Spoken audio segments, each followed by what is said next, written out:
Good evening. I can safely say good evening from where I'm sitting. It's now 7, I think it's like 7:01 to be precise, 7:01, 7:02. And I find myself, I'm starting on time. I just want to say welcome to yet another chapter in the book I call Under the Spotlight. We have another interesting topic this week. We had the reading of the budget, the presentation of the budget by the Prime Minister of Jamaica, as they call him, the Honorable, Andrew Michael Wholemess. And he put on a show for sure, I can tell you. I wouldn't want to be in Mark Golding's shoe, after that performance. And let me just say this first for those who will find me, who will see me, or who are seeing me now on YouTube. I'm going to ask you very early to as I say, subscribe, like, and share. Share to someone who you may know, who might not be aware that I'm coming on, because this is a very important topic I'll be discussing this evening. I don't hope to go for more than an hour, because I know there's another big show coming up at 8 p.m. and I don't want to be in that man's way at all. I'm not going to say who it is. For those who know, I think he has a show coming up at 8 p.m. So I just want to say to you guys who are joining, I see people joining already. I want to say thank you. I have to do something because I don't have the kind of system set where I can go to everybody right at the beginning. So I tend to do something to give me a time to go share this program. So I am going to go to a video very early, and that is with the Prime Minister making his presentation. It's a JIS presentation, so it's a public thing, and nobody should be fussing with me for this. So right now I'm going to turn it over to JIS to do the presentation. I'll come right back to continue my preamble.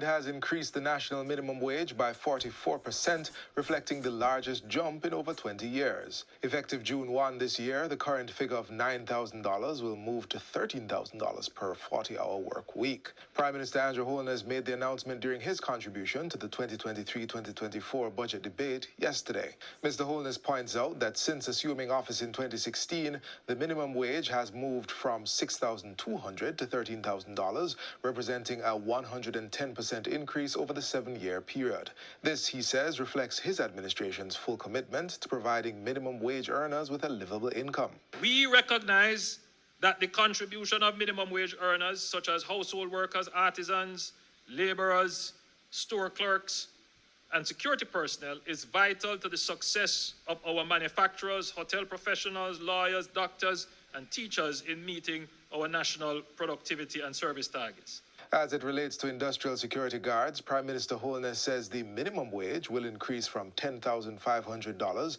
to $14,000 per week. This will also take effect June 1, 2023. We have engaged employers in the security industry to improve the conditions of work for our security guards, ensuring that the necessary statutory payments are made so that they will qualify for housing and national insurance pension. The loan limit for a single applicant to the National Housing Trust NHT has increased by $1 million to $7.5 million.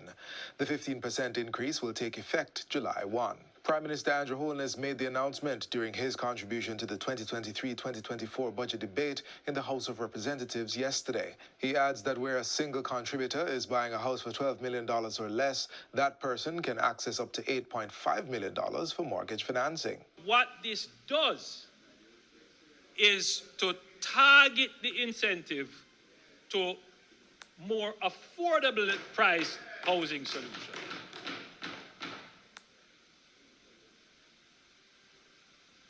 Madam Speaker, this is to incentivize housing developments in the affordable housing for low-income earners section of the market.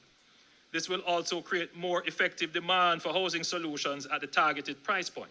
Mr. Wholemess says the NHT will continue to provide 100% financing for houses built by the trust, subject to the availability of funding for such purposes. In addition, 2 people applying jointly will be able to access funding of up to $15 million. The previous figure was $13 million. Also effective July 1, the NHT is to introduce a new interest rate band of 5% for persons earning over $100,000 weekly. Less than 8% of contributors will fall in the new income band. So the higher interest rate will affect a small number of persons. The distribution of NHT contributors by income band shows that 66% are eligible for mortgage financing at 0% interest. Special security operations will be established for key infrastructure projects as government aims to ensure they are not hijacked by criminals seeking to illicitly benefit from public resources through extortion or holding up work schedules. Prime Minister Andrew Wholemess says the Jamaica Constabulary Force JCF and the Major Organized Crime and Anti-Corruption Agency MOCA are tasked with this responsibility. In the coming fiscal year, the government will be undertaking several major infrastructural projects across the island. The National Security Council discussed this specific type of threat, and we have tasked the JCF and MOCA to establish special security operations around these projects. In support of government's push to increase the size of Jamaica's trained labor force, the Hart NSTA Trust will be removing all tuition and administrative fees for its programs up to level 4. This takes effect April 1 and is for programs up to the associate degree level. This will allow for access to vocational training for all Jamaicans, regardless of economic status. This will be a game changer for poor, underserved youth who see fees as an obstacle for their participation in formal training. Prime Minister Andrew Wholemess says Hart has also been directed to modernize its offerings in response to worldwide trends towards automation, smart manufacturing, artificial intelligence, and high-value services. In keeping with that, the Trust is developing centers of excellence and STEAM labs at several of its institutions. The training institution will also continue its collaboration with the Ministry of Education's Hope Legs program. A special internship will be provided for 500 promising 5th and 6th form graduates who have not matriculated to further studies. They will be placed in government entities or with other private sector partners for a period of 1 year. All right, great. So we hear the Prime Minister laying out his game plan, and it sounds pretty big and bold. Frankly speaking, that is the way to go. If you're going to do something, you should go big and bold. We know, one thing for sure, let me put it another way. We can't say for sure if this budget was made up before Mark Golding's presentation, but I can tell you one thing. It is, if it was made before,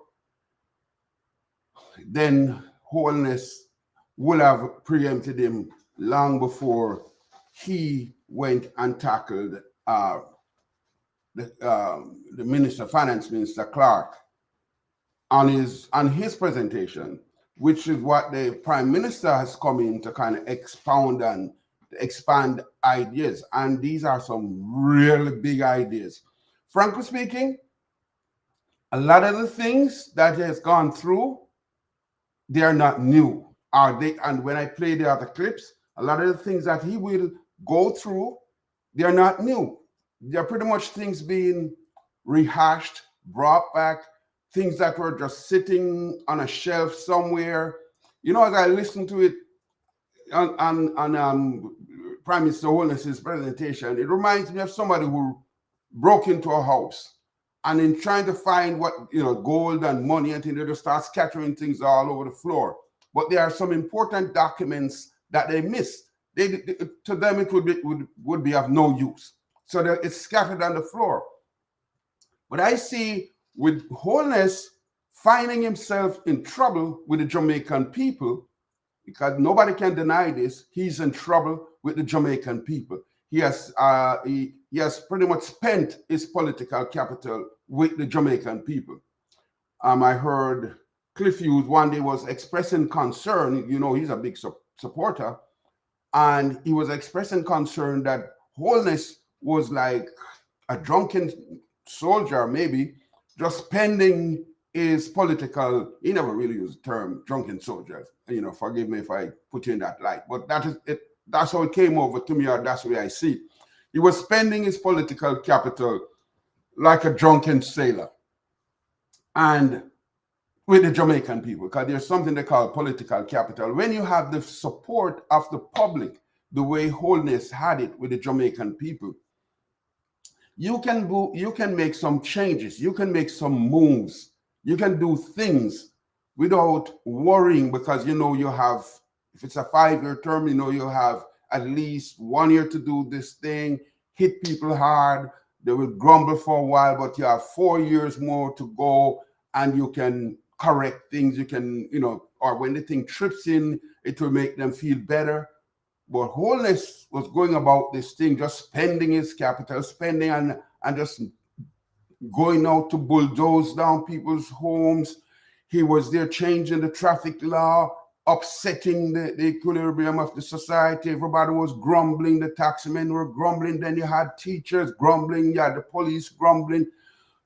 Firemen grumbling. You saw one fireman with his antics, his theatrics when he went up on top of the transportation center. I must say that guy is a brave guy, because nobody could get me even, you know, climb up any kind of thing unless these are some stairs or elevator taking or escalator or something taking me to the top of where he went. So he went at top of that place, and he was just walking around like he was in his living room or something. And he's a brave guy, and he was standing up for some things. When I hear the kind of pay that guys like that get to put their lives at risk, and they have been pressed in recent times with a lot of bushfires, and they were out there. Many times firemen die trying to help fires. So, you know, I think somebody really, really need to look at the remunerations of firemen, in particular, the police, the teachers, all these people should get way more than they are getting now, because they put their lives on the line. We see what is going on in the classroom these days with teachers, with police. Is just, you know, you have to be the bravest human being to be a police in Jamaica. But that's what, you know, the whole thing. He was going through all of this dissonance in his political realm, and he had to come up with something. I remember when Mark Golding made his presentation, I said to you guys that Andrew Wholeness will have, you know, he has the advantage over, say, a Mark Golding. Mark Golding, yeah, people have it to say that he has money, but he doesn't have enough money to buy 1.5 million, however high the number is, maybe say 1 million voters to vote for him. He doesn't have that kind of money. You will have to spend a lot of money in advertising, and it's going to be risky. Wholeness holds the purse string. Wholeness can spend money, and Wholeness has now announced that he's about to spend some money. Now, the programs that he's, you know, that when the GIS people talked about it just now, that kind of thing, if he should follow through, it's going to create a lot of, if it's even for short-term jobs, even the bullet work type of jobs, which a lot of young guys will be happy for. Just give me some money on the weekend so I can go have a little fun, so I can go buy a beer and hang out on my corner and buy a beer. You know, you're not even going to think this is going to make your life, but something to give you a little respect. That you can say, boy, this evening I feel like I'm having a little bit of fun. So when he starts these projects, they are going to immediately create short-term jobs. And, you know, in the long term, a lot of people are going to benefit from it. So we have to look at the hand that Andrew Wholeness is holding. He's holding a very good hand. He has all these projects. He has projects from coming back from the PNP time that he was sitting on and didn't do anything. And so, you know, he had been sitting on them, just sitting there, doing his own thing, doing all kind of other stuff. But now that he found, maybe this is the way he planned it, now that he has found himself in trouble, he has reached for them. He has reached for these projects. And he's pulling them out. He says he's going to pull them out. No, we don't know if it's going to happen. He has promised to make it happen. He has the money to make a lot of it happen, because unlike other governments, people who come into government to lead the government, they never had this advantage, this kind of advantage, where you have money sitting there just waiting to be used. And he has that. They're sitting on 3.9. I stand corrected on the point, whatever. But they're sitting on about $3.9 billion of what do you call it? The Net International Reserve, NIR. They're sitting on about 3.9 billion. It could be 3.65. I'm trying to see if I see the exact number. I'd written it down somewhere, but I think I misplaced it. They're sitting on that kind of money. So they're not at risk of running into any kind of trouble. They don't have to go to no IMF. They can use money from those places or borrow against those money. They'll be in good shape. So now he's rolling out these things, and he's saying, I can use these things. By the way, let me stop here for a quick second and just appeal to people to say, when you see me when you log on and you get onto YouTube, I'm going to ask you to hit the subscribe button. It is very crucial that you hit that subscribe button and you hit the like button. And if you don't mind, I'd love if you'd share it and share it with groups, share it whichever way you can. But this channel that I started, I was on YouTube from 2013, but I never used to use it much. The only thing I used to use it for is the search. But now, I've decided to go to YouTube because I get to learn more about it and know that there's some value. It even has some monetary value, all kind of nice things in it. And it is a nice learning tool. It's a good teaching tool that if people want to know what's going on in Jamaica, they could even listen to my program. And if I speak enough things into it, they can learn something. So this is why I prefer it over other social media sites. So what I'm going to do, I'm going to just ask you again to hit the subscribe button, hit the like button, and the channel is growing by leaps and bounds, because I tell you, just about 2 months now, or close to 2 months, and when I started this, broadcasting over this channel, I started from scratch. When everybody was looking at thousands of views and things, I was having like 100 or 200. Now I'm up to, last time I checked, it was up to about 45,000 people have been coming to the site and listening, and they spend a lot of time. The hours is very good, and I'm climbing and I'm getting there. I'm going to share the second video so that I can get to do some other things too, and then we'll come back. So please pay attention to this one. During the internship, participants will be supported with a stipend of $70,000 monthly. They will be assisted with the establishment of bank accounts and passports and other civil documents. There will also be a saving component where each candidate will receive a lump sum of $120,000 after completion. Government is cutting the renewal fees for route taxi, hackney carriage, rural stage carriage, and contract carriers of public passenger vehicles by 30% for a period of 1 year. It's among several measures announced by the Prime Minister to transform public transport in Jamaica. This incentive is given to allow operators to regularize themselves and avoid tickets. During the period that renewal fees will be reduced, the Ministry of Transport is directed to establish an updated database of all operators to ensure that more are in a position to benefit from government interventions such as the CARE program. Government will also be introducing a short course for all public passenger vehicle drivers to improve their quality of service, behavior, and awareness. This will be administered by the Island Traffic Authority in collaboration with the Heart NSTA Trust. All drivers who register and complete the course will be formally certified, and they will receive a $25,000 grant from the government of Jamaica. 10,000 helmets will be provided free of cost for motorcycle riders who go through the short course. In addition, the special DBJ loan window that was announced last year for transport operators to refleet or upgrade their vehicles is being recrafted to facilitate access on preferential terms for persons who would like to change their current vehicle or motorcycle to an electric vehicle or motorcycle. And the National Works Agency has been directed to collaborate with the Ministry of Transport to assess the adequacy of parking, loading bays, and approved stops in all urban areas and townships and along all approved routes. The NWA is also to prepare a specific budget for high use and critical loading and parking areas to be funded in the next budget. Prime Minister Wholemess says he will be arranging consultations with the various taxi groups in the coming weeks to further explore their concerns. And finally, government will be making 10,000 polyethylene water tanks or black tanks available to needs-assessed households across Jamaica, starting with a focus on the areas most affected by the current drought. The black tanks will be issued in the upcoming financial year, which begins April 1, and will be placed on the National GIS database. This will give us valuable information about household storage capacity and how to plan for the delivery of water to those tanks. Households on path, households recommended by MPs and assessed by the Ministry of Economic Growth and Job Creation will qualify for the tanks according to the rules of the program.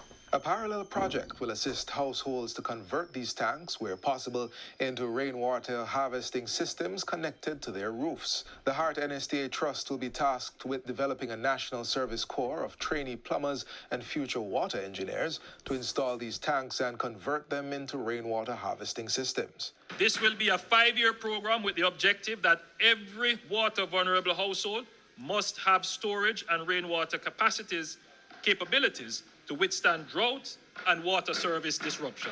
In tandem with this, the Prime Minister says early in the new fiscal year, the administration will table a ministry paper with guidelines for rainwater harvesting. Mr. Wholeness will also be tabling Jamaica's Water Resources Master Plan, recently completed by the Water Resources Authority. And that is it for GIS News today. I'm Theo. All right, so as you can hear, that was a GIS report, and that is the Jamaica Information Service. So, and with that, we can take it as factual things, because that station is set out just to bring factual government, mainly government programs. It does go into different parts of the country and looks at various groups, NGOs, and do report on them too. So, but what I'm seeing here is happening with Andrew Wholeness, or what Andrew Wholeness is doing. And if you notice, I'm not trying to make his name sound funny this evening. I'm calling him by his real name, because this is real serious business. Andrew Wholeness is, to me, using this opportunity to reset himself. He's resetting himself because he realizes that he doesn't enjoy the luxury he once had of just having a good 70% of the population fawning over him, glorifying him. He's he's everything that is good, best thing since sliced bread, and he has done pretty well. He has grown in the job. When he presents, he's like a master at it now. He knows how to use his voice and the different inflections or whatever, the people who know the parts of speeches can tell you. He's using every bit of his knowledge, wherever he's getting the training from. But I see him resetting himself. Remember, Holy started off on very shaky grounds. He had a lot of scandals. He was loved at first, and a lot of scandals. And of course, we had the Lion, who was in charge of the PNP. The Honorable Dr. Peter David Phillips was there as opposition leader, and he had them just on their toes with the amount of scandals. He had a few of them cornered. Dr.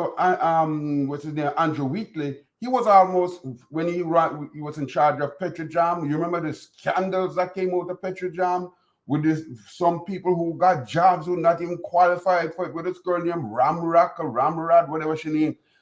She was holding down this very big job. She had to go away from it because She was employing, she was firing real engineers and taking people who were just mechanics, auto mechanics, to come run serious the petrojam business, the oil refinery. You know, we could have blown up the whole country with these idiots who were brought in and the engineers who knew how to, you know, manage things. I remember somebody told me about a fire that broke out over petrojam one day. And these guys, because they understood what to do, they would go top of these tanks, knowing that they could blow up at any time. But they understood how to go there and how to wet it down and to keep it cool, so there would be no explosion. And this woman had taken out these people, taken out the qualified engineers, and brought in, mostly our brother was a mechanic and all kinds of crazy things. Then we had the scandal with the something about, I think it was in the bauxite industry where there was this no bid contract, and with, of course, the one with Wholeness went and he tried to take over or do things in the cockpit. Let me be careful of my words I'm using. When he had the conflict with the Maroons in the cockpit country, and they had to stand up and they took it to court and actually won.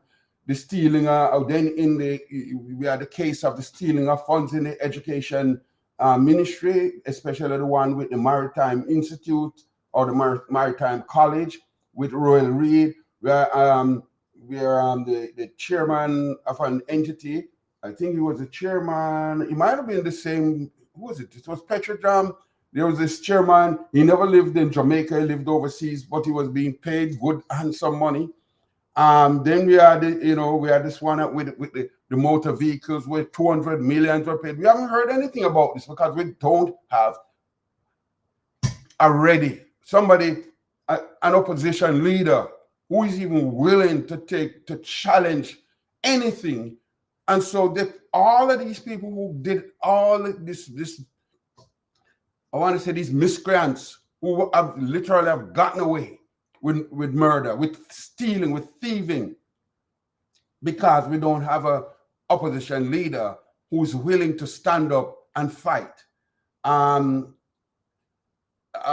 me see if anything else I can pick up a premise of action projects already. And is mainly what Wholemess is actually doing is making a lot of announcements about projects which were already there, even when PNP was in office. One of the main ones, and of course, the one that he mentioned in his presentation is the one with the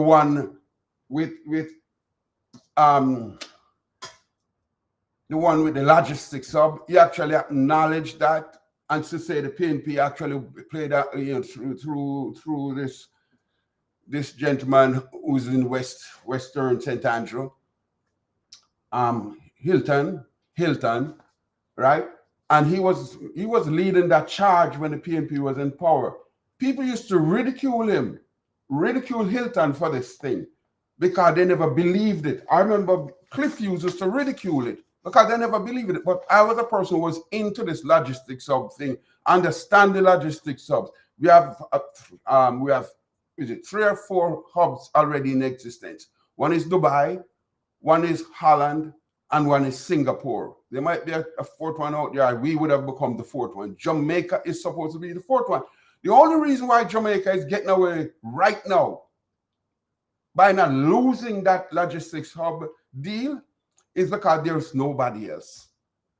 El Salvador tried to cash in because they could cut through some mountain and build another, what do you call it, the canal. You know, we have the Panama Canal, and we made the canal for the super cargo, super vessels to come through the Panama Canal.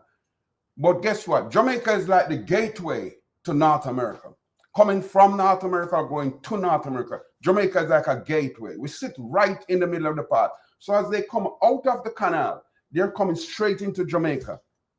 So we are ideally situated to be the 4th hub, the 4th node, as they call it, of the logistics hub of the world.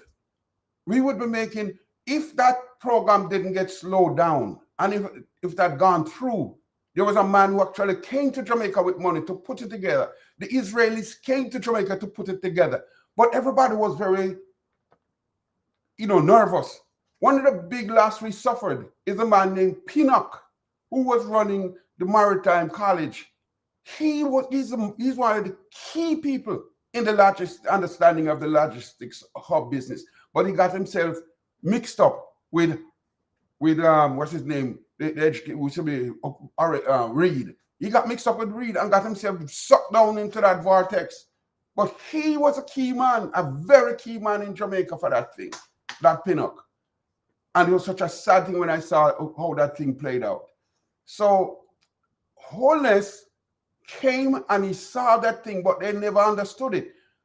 His colleague, Mike Henry, who actually probably in the original, presented the original thought of Jamaica playing this role. He used to call it the multimodal program. He was looking at air, sea, and land, which is the logistics hub. That's what it is made up of. When you hear Wholeness said he's building another international airport, it's not idle talk. He's going to need more than one international airport around the island, because when these planes start coming in with cargo, you cannot wait to say sit out, or a plane sit or hang out in the air. You have to have an airport for them to land, a landing strip. And that's why Vernon Field is going to play a critical role. From day one, Vernon Field was pinpointed. Again, the other thing is to take over the Tinselpen airfield, or aerodrome they call it, and to make space for storage for the cargo that is going to come into Jamaica. There's going to be a need for assembly. They're going to do assembling of cars and refrigerators and you name it, just the same thing they're doing in China, but it's too expensive for China to do it that far and bring it to North America. So they're going to bring the parts to Jamaica. The Japanese are going to bring parts to Jamaica. Whether the British, the American, everybody, they're going to come to Jamaica. They're supposed to come to Jamaica and assemble them. That's why it's expanding these areas. Later on, as I go into the program, we will hear about it. So Wholeness had been sleeping on this thing. But now the heat, I believe, the heat has hit his feet. And he's now forced to act and to partly get involved. Because we would have been, when Wholeness took over, I'm going to tell you how badly set back we are with this logistics hub. When Wholeness took over back in 2016, we had already fallen behind by 2 years. Now, if we had fallen behind by 2 years and we have done nothing since that 2 years, we are now behind by 8 years, because about 8 to 9 years, because Wholeness has been around from 2016 to 20 to now it's 3, 6 and 3 is 9. 9 years. We are falling behind. And we were behind before by 2. So it's 11 years we have been falling back. If Wholeness had understood that thing and had gone after it the way the PNP were going after it and pursued it the way the PNP were pursuing it, Jamaica would have, the population of Jamaica would have already changed. You would be looking at so many foreign people, because that is what's going to happen with logistics. So any country you go to Dubai, you go to Singapore, and you go to Holland. Once you have this logistics hub, once it trips in, it creates so much employment and highly skilled jobs. Welders, whatever, engineers, even teachers, because when people come to work to Jamaica, they're going to want specialized training for their children. You will have to build more priority on any kind of school like that, because the people with money, they want the children to be in highly specialized teacher type training.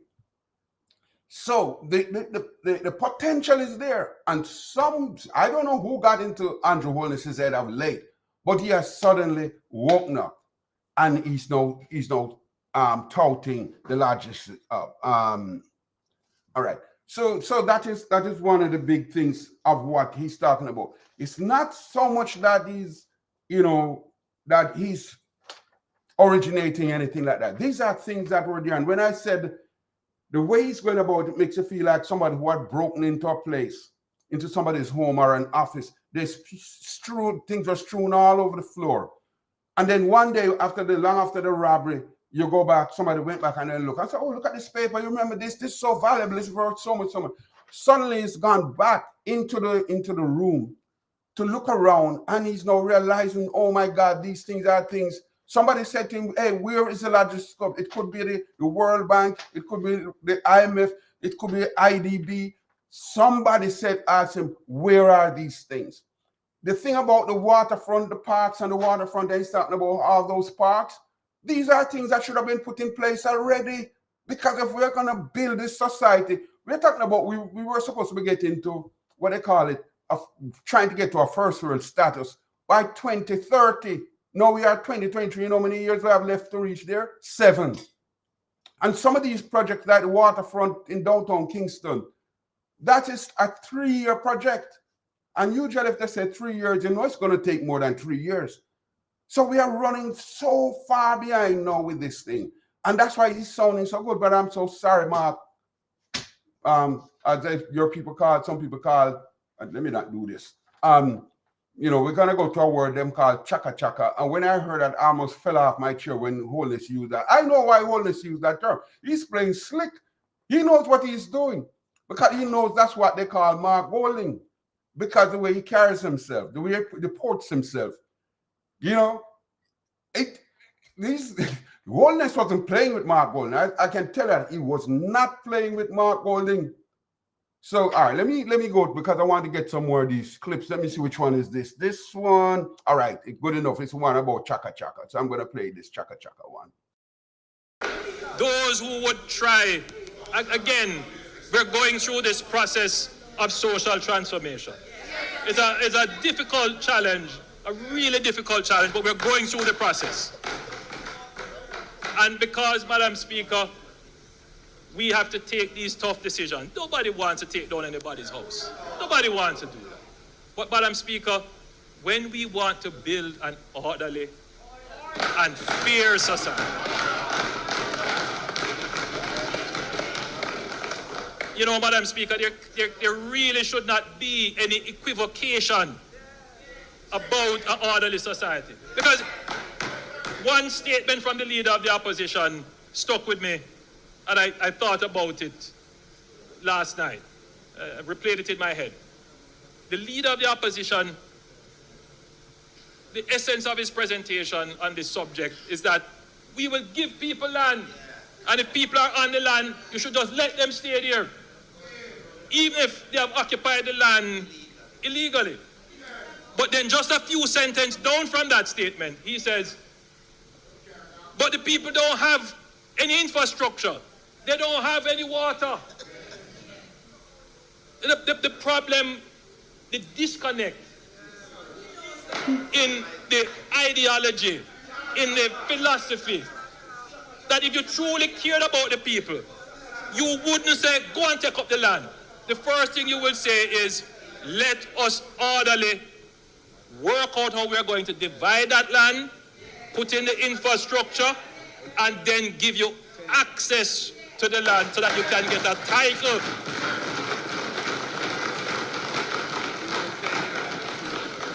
But, Madam Speaker, because of the long history of settlement, it's just a long social history, that when a government is trying to do the right thing, we end up paying a political price. But, Madam Speaker, we will not relent from doing the right thing as a government.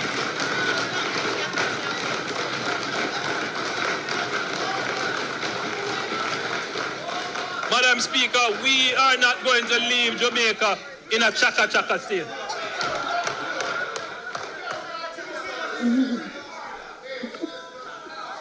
Madam Speaker, the Port Authority continues to invest in the historic national asset of Port Royal.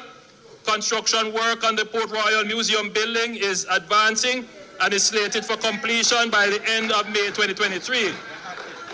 Following that, the selected operators will build out the museum interior and displays.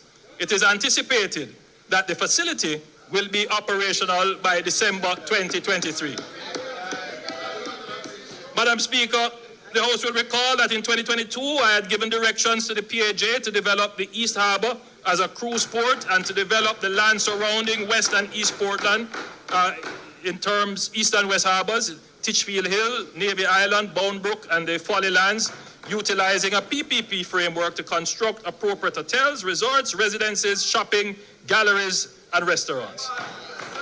Madam Speaker, the concept is to create a low-density, high-value, sustainable tourism product that is in keeping with the unique character of Portland. All right. So you see what I'm saying? What he's doing is going around the island and he's showing each section of the island. This is what I have in store for you. This is what I was talking about. He's going to give you the feel good thing. He's making you feel good about yourself that, you know, all of these things are coming. I'm not going to say he's not going to do them, you know. But what he has that bullhorn. He has his hand on the controls. He's holding the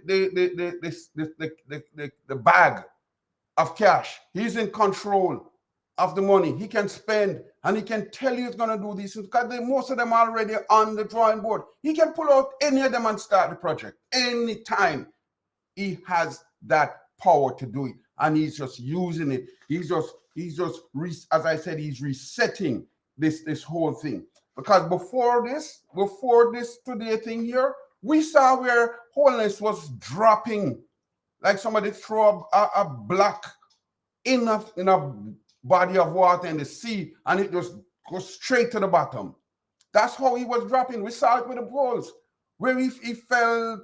It was maybe like about 10 or more points. He fell, and Mark Golden, who's not even making an impression, he rose 10 points. This is why they came up to say, well, it's not even his thing. The PNP, no, the People's National Party, they rose up. The JLP went down, and Wholeness realizes he's in trouble.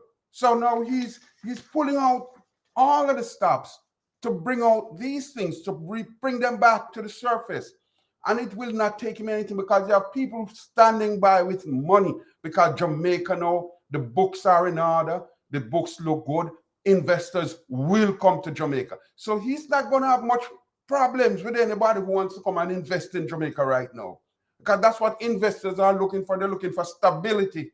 Jamaica is being recognized by the international bodies, whether we want to like it or not. The fact that Jamaica went through the COVID like everybody else, and a lot of people, a lot of countries are struggling, hanging on for dear life. I mentioned Egypt last week. Egypt is hanging on. Egypt is now selling citizenship. Now that country is already probably overpopulated, but they're selling citizenship to get some money because they, whichever way they're making the money, it's not going to get them anywhere fast. So they're trying to get in some money. If they could get a few 100,000 Chinese and whoever and Russians just are coming in with their money and buy a visa, buy a citizenship, they can pump some money back into that economy fast.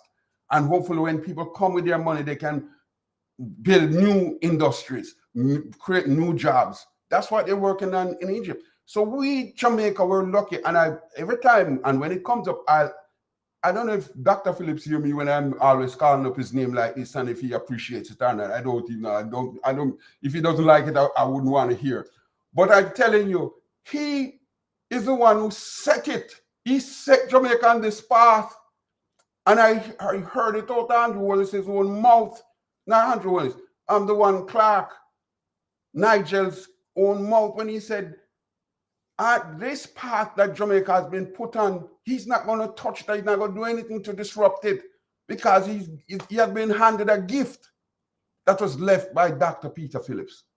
And so Jamaica is very attractive now to a lot of investors. So all of these projects, you're going to hear soon, you're going to hear this one is coming from Israel, that one is coming from Russia, that one is coming from Saudi Arabia, that one's coming from Dubai. They're going to be coming here to invest in Jamaica because that is serious business right here, sir. And if we don't have a leader who understands it, we can give away the country. We have to be careful of what we're selling out, what part of Jamaica we're selling out, because we could be selling things that is going to be worth way more later on than it is worth right now, because we are not the biggest landmass. So we, and we have a lot of nice harbors and all that kind of stuff. But when the real things start rolling in and people start manufacturing, they have to ship out things. We're not gonna have enough wharves or port to make the thing work real good. So people are going to be paying big bucks to get control of some of these ports. So that is kind of what you see has been taking place in Jamaica, where Andrew Wholemess is now. He's now when he said to he said he's not gonna do no chaka development. He knows what he's doing. He's talking about Mark Wholemess. That's what they call him. That's what they call Mark Wholemess. Chaka. That's why people is detractors, people who are not necessarily for him. That's what they call him. In fact, I was in a group and I heard the term and I said, can somebody help me? I didn't hear the term. I know I used to hear the term. And I said to somebody, where did this name come from? When I heard Wholemess use the term, and I was cracking up because I heard it and I know exactly who he's talking about. He plays it like he's talking about Jamaica, but he said, I'm not going to leave Jamaica to no chaka. That's what he's saying. And poor Mark Wholemess, he's so timid, he's so mousy, he's without a voice. So all of that, and he didn't have a retort to that. He couldn't come back and say, man, say something about him and, to put him back, because most of the leaders, Peter Phillips would have put him in his place. You remember when Peter Phillips put Nigel Clark in his place? Him say, I prefer the Nigel Clark from yesterday versus the one today. These guys think fast, and poor Mark Wholemess can't do that. And he's in serious trouble because they're just ridiculing him. They treat him with little or no respect. It's really sad. Somebody needs to rescue him out of where he's right now with this thing, and to see if they can set it right with somebody else. I'm telling you, we have to stop this game playing. I tell you something crossed my wires this evening. I'm just saying, Mark Wholemess, if I were you, I would seriously think about finding a nice excuse. It doesn't have to be a big one. Yeah, I'm not feeling well. I think I better go take care of myself, and I need to go spend some time with my grandchildren. You probably have grandchildren by now. I need to go spend some time with me and my wife. We have never had a time to go on a nice vacation. This prime ministership thing is not for you. This politics thing is not for you. You were never schooled in politics. I'm still thinking that you were brought there by some, what do you call it now, some secret hand. You're brought into me. I see you were brought into Jamaica like the way they brought in Eddie Siaga. You just came into this thing. You're just a misfit.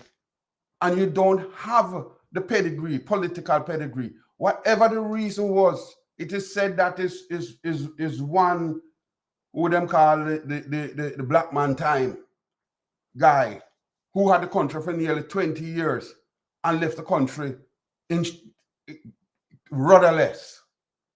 You came there with no credit, no pedigree, no political pedigree. So you don't know how to fight. And this is what is happening to you. And I wanted this to be more about Wholemess this evening, but every time I try to avoid you coming to my part, because that's you he was addressing this evening. I'm going to move because the time is moving. I don't want to go too far over the hour. God, like I said, there's somebody coming up with a program and I don't want to be competing with it. So regional demand for aggregates has expanded significantly as a result of the closure of large quarries serving the North American market. The increased demand for limestone to facilitate construction of buildings and infrastructure in fast-growing areas such as Guyana and housing construction in Turks and Caicos and Cayman and other countries is driving the demand for local aggregates.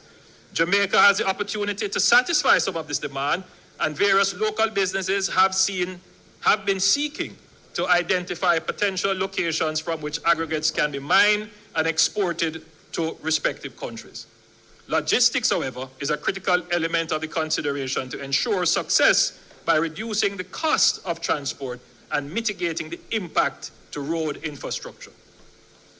I have tasked the Port Authority to explore the feasibility of developing ports in Trelawney and St. Thomas, where there are concentrations of quarries and medium to large operators. Construction of a new public aggregate port is expected to cost in the region of US $20 million and will take over a year. In the meantime, to address the short-term requirements, the PAJ has been exploring the use of ports belonging to the bauxite and alumina firms, Reynolds, Port Kaiser, Port Rhodes, Rocky Point, and Port Esquivel, and the gypsum port. Madam Speaker, the private sector can be assured that the government, through the PAJ, will do whatever it can to support the development of the mining industry. So, Madam Speaker, it is the intention to build a port for aggregates, but in the interim, there are ports that exist. Some of them may not be in use. And what we're going to be doing is to negotiate to get access and to support the development of the shipping of aggregates through those ports. And the PAJ will support the process. So that's very good news for the mining industry.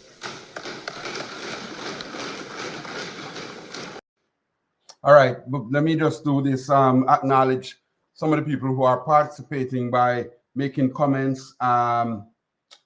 Well, I see Lisa Wood Ladrick. That person said they are watching from Trelawney. Then I see this person is usually here every week. I need to know if it's a male or a female one of these days, because at least I like to acknowledge people in that way too. Wholeness, he said this straight up. He's saying Wholeness said nothing about the SSL and his personal integrity. His corruption is what has turned the people off. Nothing can change that. No, he's finished. So this person is saying to you, Andrew, that you can't save it now. I beg to differ, because I've seen people in worse shape than Wholeness, and when they use their smarts, they get refloated. So while we would love to say, all right, to the end of him, to the back of him, I'm not so sure that that is the end of him. I would want, let me not put my opinion in there, but for your sake, I would hope you are right, that you become, this prophet who can, predict to say, hey, this is what you're done. But because up to recently, that was a story, but we don't know, now remember, he still has 2 to 3 years left, because he has until 2025, we're 23, and you know how they can do these things. There's a what they call a period that you can get. Is like you can get an extended period after the 5 years is complete. So you could go up to even 3-4 years after. So don't bet on it that it won't happen. And if you don't have a good opposition leader who's ready to fight and push and pressure and prevent him like Michael Mann used to do, Siaga, then you could end up just being there for a good while after. And then by then, in 2-3 years, you could see a lot of these projects coming on stream. This is what I was saying the last time. If he were to bring these things into fruition and people start getting work, they're going to forget about anything that happened 3 years ago. The people's memories are very short. Because once they start feeling good, once the belly full, once they can send the kids to school, once the place look pretty and you're driving down a nice highway, you're driving a nice clean bus, he can do it. I heard Wholeness mention something. I don't know if he was just sending out a little signal. He said something, we may have to fly over, we call flyover. Instead of staying on the regular roadway, we can build flyovers over the whole, all over Kingston. And he said we can also go underground. No, Jamaica is fit for a subway system. It is ripe and ready for a subway system. So, if New York, which is an island, can build one of the biggest subway system network anywhere in the world, then Jamaica can do it too. Because New York is an island like Jamaica. So when you hear Wholeness saying these things, pay attention. When he said, I didn't pick up the clip on it, but he mentioned it. All right, let me go back to this, reading a couple of the comments quickly. Jazz Culture Vibes, Jamaica just got a loan from IMF in February for 1.5, I think it's 1.5 billion, yes. Jamaica just got a loan for one. And I was saying, what are we taking this loan for? And it's not 1.5 billion Jamaican dollars. It's US dollars. They're sitting there. They just took it and they're sitting there. They have plans. And if they put these plans into play, it's gonna be hard to beat. So let me look at another one further down. And then Bev Smith, who's the one who reminds us that it is 1.5 billion US dollars. Bev Smith, he said, acquired untold wealth. Well, that must be, let me not say who, I think she knows who she's talking about. Rowan Williams said rubbish. I don't know what he's rubbishing, but he's saying rubbish. Marcia Wilson, Mark don't have to stoop to Andrew's level. Ron Williams, who is this silly old man? I don't know who he's talking about. Maybe it's me. He's one of them that is for the resistance as what they call themselves. This man is wasting his data. I'm not sure who he's talking about. My thing is we have unlimited data, so if it's me, I never claim to be too young anyway. And then he said, this PM is a damn thief. That is Desi Williams. And then Marcia Williams, she's saying this is a total waste of time. I don't know which with us, I don't know if it's the program or not, but she's not being held to think. But this is a useful exercise to say how this is all going to play out. That, Wholeness is a sly old fox when it comes to being, when he, in the role of a politician. He has learned his craft well. He's way stronger. Let me go to another clip because I want to get to something to discuss something before we get out of here. Speaker, members will recall last year, our ports experienced significant congestion. It was a clear sign that the Port of Kingston needs more capacity. The port is now in negotiations with the concession holder of the port, Kingston Freeport Terminal Limited, to lease sections of the west lands, that is the lands between the port and the Portmore Causeway, to accommodate an expansion of the storage area to reduce congestion in the terminal. In addition to container storage capacity, there is growing demand for near-port logistics, assembly and light manufacturing. The Port Authority has developed plans to build out more of these facilities. The only land now available to facilitate the near-port logistics expansion is Tinson Pen. I have directed the Port Authority, the Airports Authority, and the NWA to develop a comprehensive plan to enable the use of the Tinson Pen lands for this purpose. This will involve the transfer of operations of the Tinson Pen Airdrome to the Norman Manley International Airport. Marcus Garvey Drive would be realigned to run behind Tinson Pen lands, releasing approximately 100 acres of land to be seamlessly incorporated into the curtilage of the port.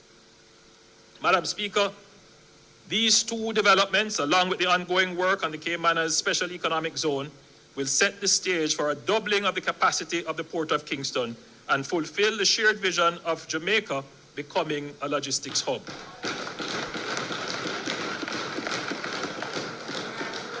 This administration is taking the bold step to turn vision into reality. And let me just say quickly, Madam Speaker, quickly, and I know the member from Western St. Andrew agrees. Madam Speaker, the previous administration spent a lot of time developing the concept of Jamaica as a logistics hub. It really started under our administration of 2007, 2009, with member from Central Clarendon, Mike Henry. And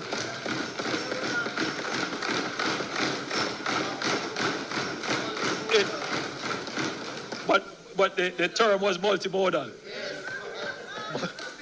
Multimodal. And then, of course, the member from St. Andrew Western with Logistics Hub. And this administration has taken it. And Madam Speaker, we do have a logistics industry now. you wouldn't classify it as a hub. It's not at that stage as yet.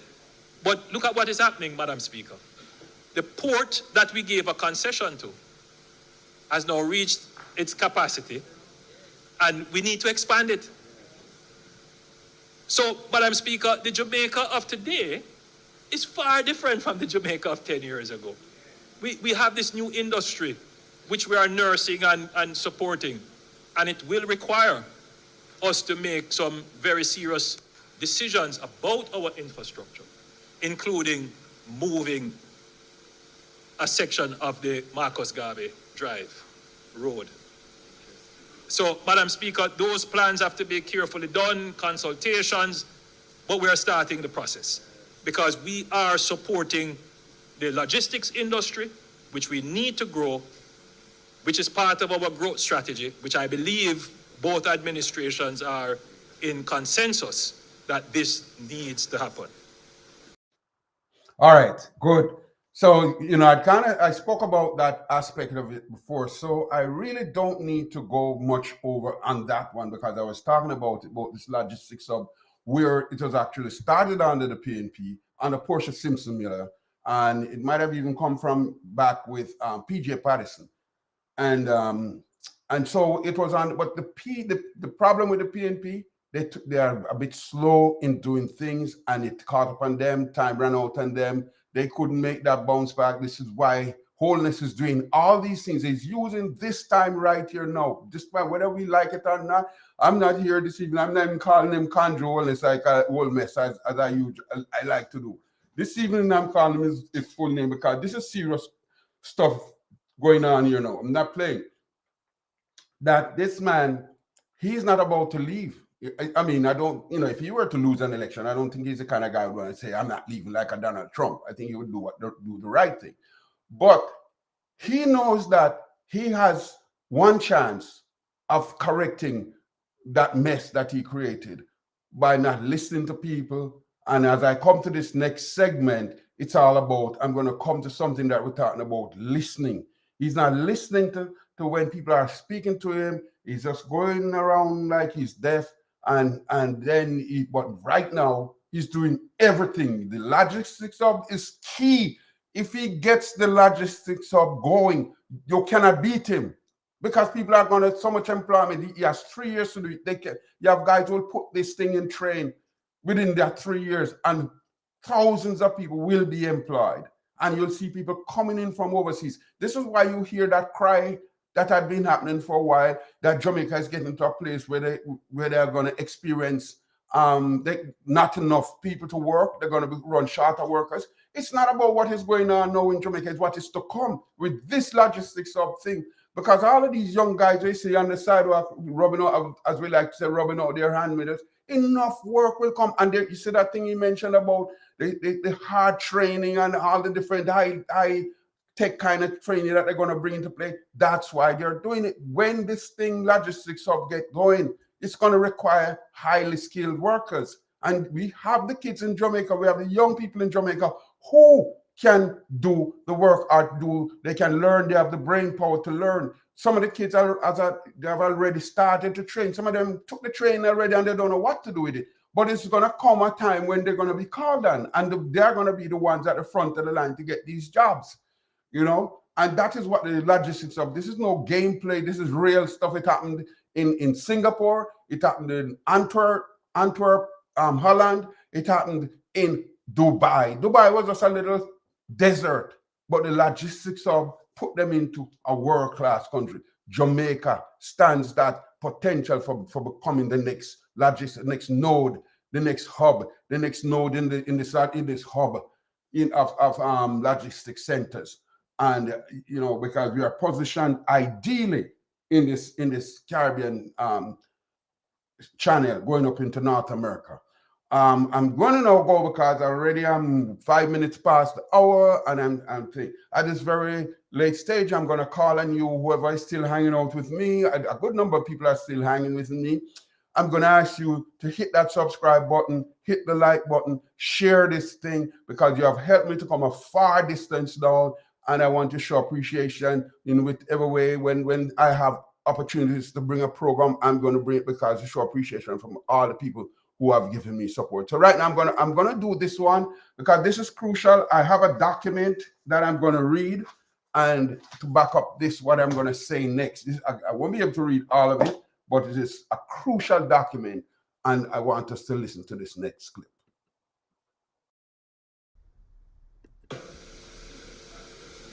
What can I say about this parliament?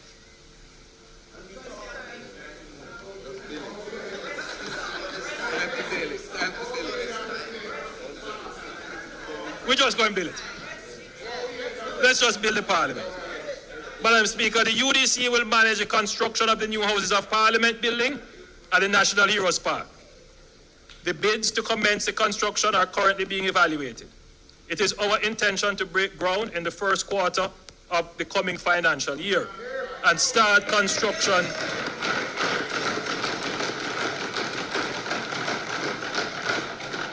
in the second quarter with an estimated completion in June 2025. The new Parliament building will become the fulcrum of development to transform downtown Kingston. Madam Speaker, I will be declaring the Parliament construction a national strategic project to signal the importance and priority nature of the project. The vision of the founding fathers of the nation was that National Heroes Park would become the administrative seat of government, with the Parliament in the center of the park and ministries and civic buildings surrounding. The intention to do this was clear, with the location of the Ministry of Finance, Social Security, and the Ministry of Education then was the Ministry of Foreign Affairs and Foreign Trade. Like so many other national vision and plans, we have been distracted, diverted, indecisive, or just incapable of turning vision into reality, not realizing that the longer we wait, the harder it is to get it done. Let us be the generation of Jamaicans who get things done. All right, so now I have this document to read, and let me see, yeah, a good number of people still hanging out with me. You see that announcement that Wholemess just made? He's flying in the face of our forefathers, of the people who founded Jamaica. I'm going to read a document. It's titled King George VI Memorial Park, and it's an act of Parliament. He said the King George VI Memorial Park Act. Now, an act is just as powerful as a law, and if sometimes in some respects even more powerful than the law. And this was from the 30th of July 1956. From 1956, this was an act of Parliament. It said, whereas the land in Kingston known as Kingston Race Course is no longer used for the purpose of horse racing, and it is considered desirable that it should be known as a George VI, as the King George VI Memorial Park, and whereas it is necessary to confer extended powers upon the Council of the Kingston and St. Andrew Corporation for the purpose of developing and improving the said land for the benefit of the inhabitants of the corporate area. 1. This act may be cited as the King George VI Memorial Park Act. In this act, unless the context otherwise requires, the council means the Council of Kingston and St. Andrew Corporation. The corporate area means the area defined and described in the first schedule to the Kingston and St. Andrew Corporation Act. The King George VI Memorial Park and the park mean the land in the parish of Kingston bounded by the thoroughfares known as North Race Course, South Race Course, East Race Course, and West Race Course. The Kingston Race Course shall hereafter be known as the King George VI Memorial Park. The park is hereby declared to be vested in the Kingston and St. Andrew Corporation to be used as a public garden, pleasure park, and recreation area for the benefit of the inhabitants of the corporate area. Subject to the provisions of Section 7, the council may develop and lay out all or any part of the park for use as a public garden, pleasure park, and recreation area, or for any of these purposes, and may manage and conduct such garden, pleasure park, or recreation area. Apportion parts of the park for use for purposes of recreation, including athletics and other outdoor sports and games. Construct, widen, or improved, or permit the construction, widening, or improvement of roads in the park. Let me see if I do two more paragraphs. Erect or permit the erection in the park of any buildings or structures necessary for or incidental to the use of the park for any of the purposes mentioned in paragraph A or B. Lease any part of the park to be used for any of the purposes mentioned in paragraph A or B, and grant licenses for the use of any part of the park for any purpose not exceeding 3 months. Every lease granted under the provisions of paragraph E or of section 4 shall A, contain a provision for the termination thereof if the land is not being used for the purposes expressed in the lease or in accordance with the provisions of this act or any regulations thereunder. Contain such covenants and conditions as shall have been approved by the minister generally or in particular case. B, for a term not exceeding 21 years. And the council may subject to the provisions of section 7. I'm going to stop there for a second and maybe hold this for another week or something, because it goes on quite a bit. But what is happening, you see this park is owned by Britain, by Great Britain. It was granted to the people of Jamaica for a park recreation. Andrew Wholemess has taken the park, which was granted to the people of Jamaica. He by himself is breaking this act by putting up a building in the center of the park, depriving us of the use of that park.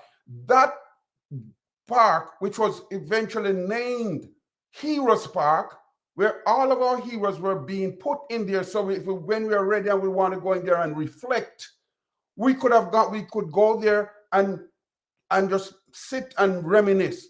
We have put some great heroes inside there already. The Dennis Browns got in there. I think the last one who got in there might have been Toots. We have been deprived.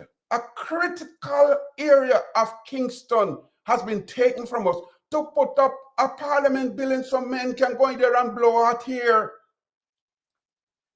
This is a part of Andrew Wholemess that I cannot take. He doesn't listen. He wants to do as he likes. Now, if we had an opposition leader who was ready, he could have taken this to the Privy Council of London and put a stop to this, but he agrees with the nonsense. He's an idiot. He's an idiot, and a bunch of them in there sitting there in that thing with him, up at that, what them call the OLO. They're sitting in there and they're agreeing to this nonsense. You're not supposed to do it. There's much more to this. You can go research it. The name of it is the King George VI Memorial Act. It's an act of parliament. Did Wholeness go and change this rule? Later on in life, when we got independence, about somewhere in our 61 thereabouts, or in the 62, Norman Manley and the other side sat down and they decided that we could put the park, put a building in the park, but they suggested to put it at the northernmost part of the park. This guy has now shut down the park from entertainment, shut down the park from recreation, and he has taken it to put a slap dab in the middle of the park by himself. And he has gone to change it, to change an act. It is there. He's not supposed to do it. Where is the leader of the opposition? You can take this to your country, to England, and to get it changed. We have nobody fighting for us. And Wholeness can come there and talk this nonsense because nobody's fighting for the Jamaican people. You are not fighting for us. You sit there and you settle for nonsense. You don't care. Because you don't know. And we need somebody to put a stop to this day, this very day. We need somebody to put a stop to it. And to say, good luck, he said, is not going to start doing it until the first quarter of the next financial year, which is next year, 2024. We have enough time to put a stop to it. We could have been using this as a linchpin to start a protest, to say no to it, but you agreed to it. All he has to do is push the building up to the northernmost part. No, we have no problem with it. And as long as he makes it so we can run behind the building, if people want to exercise, or they want to jog, or they want to have real race, because that's what that race goes. Our greatest athletes used to train in that place. All the Herb McKinleys and the Herb McDonald and all of these guys, the George Carrs and all them before the National Stadium was built. That's where they used to train. Bunny Grant, Percy Hills, the great George Robinson came to perform in that park. Lots of great people performed in that park. Why are we destroying to put a house where men go sit and fart and blow hot air? What kind of nonsense is this? You have no respect for the Jamaican people and Wholeness. None whatsoever. You have no respect for the Jamaican people. And this here, I probably, maybe try to even read some more, but I don't want to hold people unnecessarily. But it is there. It can be researched. It can be looked at. It's not much more left. Let me see if I can read for a little bit more of it. The council may subject to the provision of Section 7, make regulation, prescribing the purpose for and the conditions under which the park or any part thereof may be used, prescribing the fees to be paid to the council for the use of the park or any part thereof, for the removal from the park of any person contravening the provisions of this act or of any regulations made under this section, general for the control, management, and maintenance of the park or any part thereof, and for the conduct of persons using the same. The council shall make regulations under this section have regard to the provisions of subsection 2 of section 3. And in section 3 it said, all regulations made under this section shall be subject to the approval of the minister responsible for local government, who may allow, disallow, alter, or add to such regulations or any of them. The minister, after consultations with the Council of the Kingston and Central Corporation, may by order publish in the Gazette declare any land in the park to be vested in the Commissioner of Lands to be used for the construction of a parliament, this is buildings, and such administrative and other buildings as the minister may consider necessary, and such lands shall vest in the Commissioner of Lands by virtue of this section and the provisions of the section without further assurance. No, it is not saying to take over the park and put the parliament alone in there. It said get them a piece, you can get them a piece of land, and the Norman Manley and those guys said, all right, let's put it in the uppermost corner, the northernmost section corner of the park. Put it up there, and it would not be affecting the flow of the park as a recreation center, as an entertainment center. Now, when you put it slap in the middle, nobody else can be. Remember now, we have a lot of great singers, great actors, great personalities, great sportsmen who we would love to honor by putting them somewhere where people can come from every part of the world and easily go find them and get to access them. No, you have taken that away because nobody else can be interred in the park, which is what we would prefer to have, where we know that any day, so man, let's go look at the park. We had somebody who I know was developing the park. There was a great idea that we could even buy bricks, put your parents' name on those bricks, your grandparents' name, people who toiled and sweat and died for Jamaica. We could make walkway of fame. You understand? We could have our own star walkway of fame in that park, where you could put a star for Dennis Brown, a star for Bob Marley, a star for Peter Tosh, a star for Bunny Wheeler, a star for Gregory Isaacs, a star for John Holt. All of these great people who performed all over the world and make people know us. And the great Usain Bolt, when it's time comes, we can't even put it while you're alive. We can put a star for Usain Bolt. We can put a star for Powell. We can put a star for Shelley and and the what's her name, the young girl, you know, all these young people coming. Thompson, Hillian Thompson. We should be having stars in there for them. So people can, you know how much fun people would have just doing that. But no, you have to have it your way. You're Mr. Big Stuff. You can just slam the parliament right in the middle of the park. Take away all of that potential. Money earning potential. To put a parliament something and go sit in there and fart all day long and blow at here. And nobody with any common sense in Jamaica, all of them social scientists, they don't see it, they don't hear. What is wrong with these people? The opposition was supposed to be there fighting for us to oppose nonsense. They don't hear them ears clog up. You know, I don't know. The name of the article is easy to find. Google it. King George VI Memorial Park, and the real name of it is the King George VI Memorial Park Act. Google it, it pops up, and you finish reading it. But I'm just telling you how this guy is. He does not care a hoot about the Jamaican people. It's all what he thinks, what he wants. Screw everybody else, screw everything else, and he's going to do what he wants to do. And if we can take this to the High Court of London to stop him, but who is there to do it? Nobody cares. We have no opposition. We have an idiot for an opposition. And that's why we're going to have to settle for that. You know, I was hoping I would have played Andrew Wholemess singing his song. Nobody's going to break his stride. But I was about to tell him, we can break his stride. All we need is one person to just say, you know, the Maroons took the thing to court and they won. We can take it to court. We can take it to court in Jamaica to stop it. But who's going to do it? Everybody claims to be lawyers and the big lawyers and they can do this and they can. But here it is a man violating an act of parliament and nobody's seeing it, nobody's hearing it. Oh, they're playing see I'm blind here and deaf. They don't care. So now we have come to, the way I see it, come to the end of, maybe it's a fun evening for me because, you know, I managed to feature some of the things that people took for granted. They weren't even listening, but it's your life that is being affected. In fact, you know which concert was kept in that thing? The memorable One Love concert with Bob Marley, Michael Manley, Eddie Seaga. Three of them.